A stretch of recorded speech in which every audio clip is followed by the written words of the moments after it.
নমস্কার, বাণী কাহিনী চ্যানেলে আপনাদের সবাইকে জানাই স্বাগতম। তুমি নিশ্চয়ই শুনেছ ঋষি বিশ্বামিত্রের নাম, সেই যে যার সঙ্গে রাম লক্ষ্মণ বনে গিয়ে তারকা রাক্ষসীকে বধ করে ঋষিদের নির্বিঘ্নে যজ্ঞ করার সুযোগ করে দিয়েছিলেন। কিন্তু তিনি প্রথমেই ঋষি ছিলেন না, ছিলেন এক রাজার সন্তান।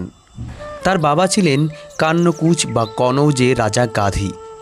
বিশ্বামিত্র তার আসল নাম ছিল না। প্রথম জীবনে তিনি ছিলেন গাধীনন্দন কৌশিক।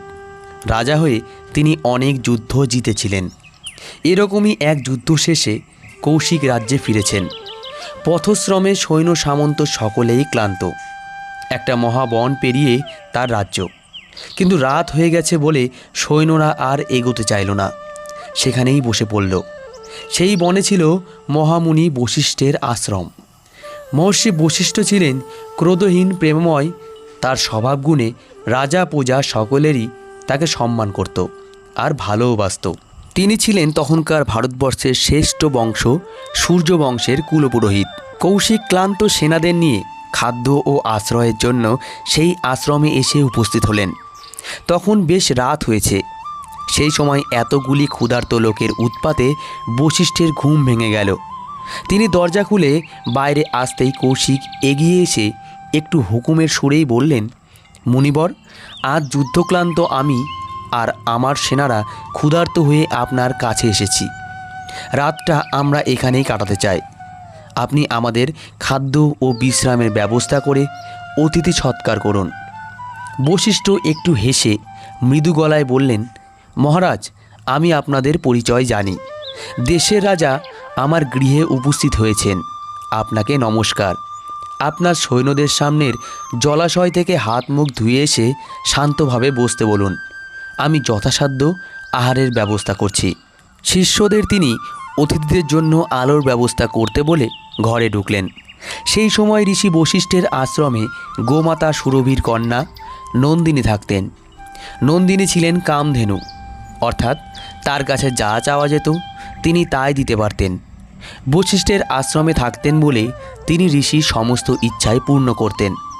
তার আদেশ ছাড়া কোনো কাজ করতেন না। ঋষিও তাকে যথেষ্ট সম্মান করতেন। এত রাতেই বশিষ্ঠ তাকে জাগিয়ে রাজার আগমনের সংবাদ দিলেন এবং সমস্ত সৈন্য সমেত রাজার জন্য খাদ্য ও শয্যা প্রার্থনা করলেন। নন্দিনী আশ্রয়দাতার বিপদে সাহায্য করতে পেরে খুশিই হলেন। তিনি বিভিন্ন রকমের এত পরিমাণ খাদ্য দিলেন যে রাজা ও সৈন্যরা পরিতৃপ্ত হয়ে আকণ্ঠ ভোজন করলেন। শুধু তাই নয়, পরের দিন সকালেও ঋষি তাদের তৃপ্ত সহকারে খাওয়ালেন। কিন্তু এত আপ্যায়ন সত্ত্বেও রাজার মন তুষ্ট হলো না। রাজার মন তো সব সময়ই বাঁকা পথে চলে। পেট ভরল তো মনে হতে লাগলো এই রকম উৎকৃষ্ট খাদ্য ও শয্যা এই রাতে ঋষি পেলেন কোথা থেকে। বশিষ্ঠ মুনি বনে থাকেন, চারিদিকে দারিদ্র্যের চিহ্ন, কিন্তু তার পরিবেশিত খাবার তো রাজার ঘরের মতন। রহস্যের কিনারা করতে না পেরে রাজার আর ঘুমই এলো না। সকালে উঠে রাজা বিদায় নেওয়ার জন্য তৈরি হয়েছেন। বশিষ্ঠ রাজার সঙ্গে দেখা করতে এলেন। কুশল জিজ্ঞাসা ও আশীর্বাদের পর বিদায় প্রার্থনা করে রাজা বললেন, মুনিবর, আপনার আতিথ্যে আমি ও আমার সৈন্যদল অত্যন্ত তৃপ্ত হয়েছি। একটা প্রশ্ন মনে জাগছে, এত রাত্রে আপনি এই রকম রাজকীয়ভাবে আমাদের আহার ও শয়নের ব্যবস্থা করলেন কিভাবে? এই আয়োজন তো রাজপ্রাসাদেও দুর্লভ। ঋষি মৃদু হেসে বললেন, মহারাজ, এতে আমার কোনো কৃতিত্ব নেই। গোমাতা সুরভির কন্যা নন্দিনী এই সময় দয়া করে আমার আশ্রমে রয়েছেন। তিনি প্রকৃতিতে কামদুঘা। তিনি আমার প্রার্থনা পূর্ণ করেছেন মাত্র। রাজা কৌশিক উত্তেজিত হয়ে বললেন, সুরভি কন্যা নন্দিনী কামদুঘা? তবে তো তিনি রাজ অধিকারে থাকবার যোগ্য। ঈশ্বর শ্রেষ্ঠ বস্তু রাজার জন্যই সৃষ্টি করেন। এই দুর্লভ সৃষ্টিকে আপনার মতো দরিদ্র ব্রাহ্মণ কিভাবে সমাদর করবেন? মহামুনি, একে আমায় দান করুন। বশিষ্ঠ বললেন, মহারাজ, নন্দিনী আমার অধিকারভুক্ত সম্পত্তি নন। তিনি আমার আশ্রমে দয়া করে কিছুদিনের জন্য থাকতে এসেছেন, তাই তাকে দান করার অধিকার আমার নেই।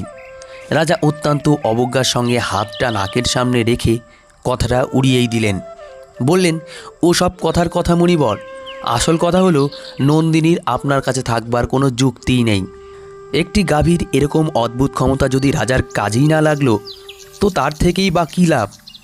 আর রাজা কিছু চাইলে সেটা তো তাকে পেতেই হবে, ভালো কথায় কাজ না হলে বল প্রয়োগে। বশিষ্ঠ বিরক্ত হলেন।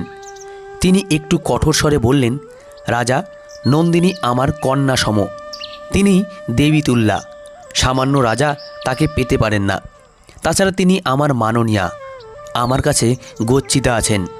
আপনার অনুরোধ রক্ষা করা আমার পক্ষে সম্ভব নয়। কৌশিক স্বভাবে মোটেই ভালো রাজা ছিলেন না। তার খেয়ালখুশিতে বাধা পড়লে তিনি ভীষণ রেগে যেতেন। মান্যজনকে তিনি উপযুক্ত সম্মান করতেন না।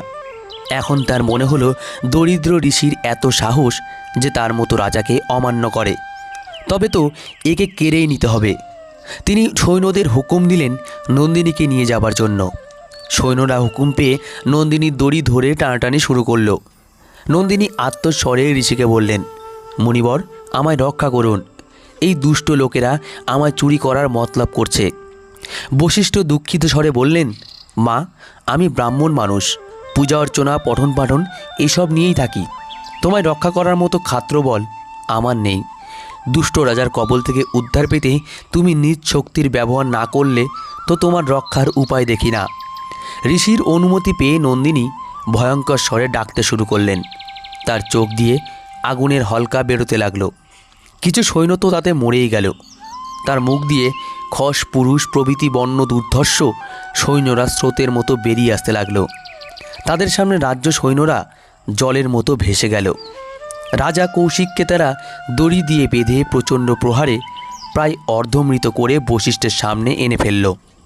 রাজা কোনো রকমে হাত জোর করে ঋষির কাছে জীবন ভিক্ষা চাইলেন। বশিষ্ঠ থেকে নন্দিনীর কাছে ক্ষমা চাইতে বললেন। নন্দিনীর কাছ থেকে মার্জনা লাভের পর বশিষ্ঠ রাজাকে বললেন, হে রাজা, প্রজারা রাজার শক্তি, তাদের সঙ্গে দুর্ব্যবহার করে নিজের শক্তি ক্ষয় করো না। কেড়ে নেওয়া রাজার ধর্ম নয়। দান করতে শেখো, লোভ করো না। লোভ থেকে হিংসার জন্ম হয় ও পরিণামে তা মানুষকেই ধ্বংস করে। অক্রোধ মানুষকে মহান করে। ক্ষমা মহতের স্বভাব। এই কটি কথা মনে রেখো, তোমার মঙ্গল হোক। কৌশিক রাজ্যে ফিরে গেলেন। তার মনে বশিষ্ঠের উপদেশে আমূল পরিবর্তন এসেছে। তিনি ভাবছিলেন এত বড় ঘটনাটা ঋষিকে একটুও বিচলিত করেনি।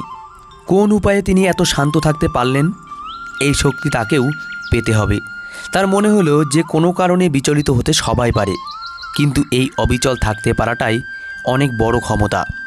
এটা রাজশক্তির থেকেও বড়। রাজা তার ছেলেদের কাছে রাজ্যের শাসনভার ছেড়ে দিয়ে বেরিয়ে পড়লেন এই শক্তি লাভের জন্য, মনকে জয় করার তপস্যা করতে।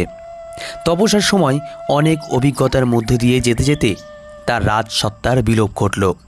অহংকার ও আত্মাভিমান মুছে গিয়ে বেরিয়ে এলেন নতুন মানুষ, ঋষি বিশ্বামিত্র। আজকের গল্পটি এই পর্যন্তই। গল্পটি ভালো লেগে থাকলে কমেন্টে অবশ্যই জয় শ্রীরাম লিখবেন। ধন্যবাদ সবাইকে।